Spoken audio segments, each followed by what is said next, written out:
Hi, welcome to Becky's Blurbs. If you want to contact me, you can contact me at Becky, BECKY, Cain, CAIN.com. So we're going to move forward.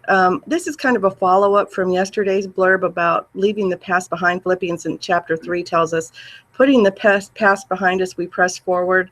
We can even hold on to the trophies and the familiar, all of the things we've done before, just like King David did. He went into battle because God said, go into battle and do it this way.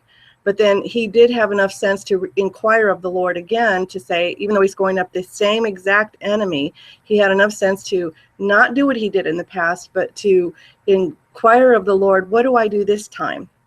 So that's a word for somebody. You need to inquire of the Lord, what do I do this time? Because what worked in the past isn't going to work now.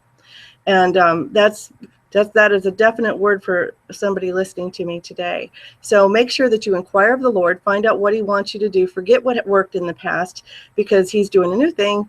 And it's not that we throw out everything in the past, but sometimes that is holding you back. Or I do hear it too. Some of you, you're just so comfortable with the familiar, what you're used to doing.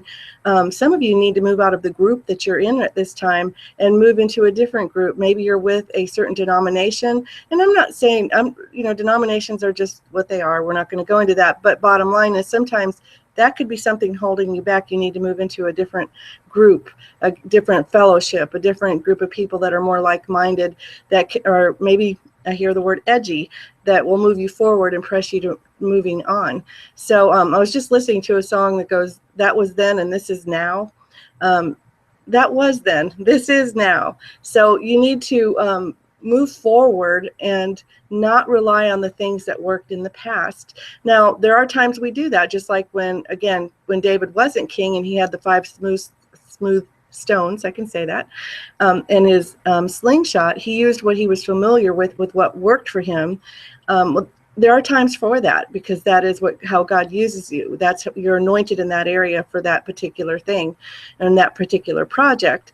But so just be real sensitive to know which way to go and what you're supposed to do.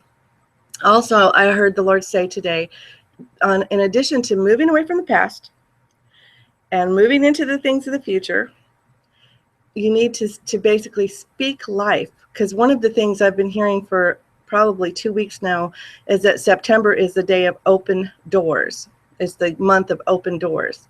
So God's going to be opening doors and closing some doors. So there's a lot of transition going on right now, but it's exciting. It's a new day, and there's great things coming, but we need to speak life, because the Bible says, I set before you life and death, choose life. Well, part of how you choose life is to speak life.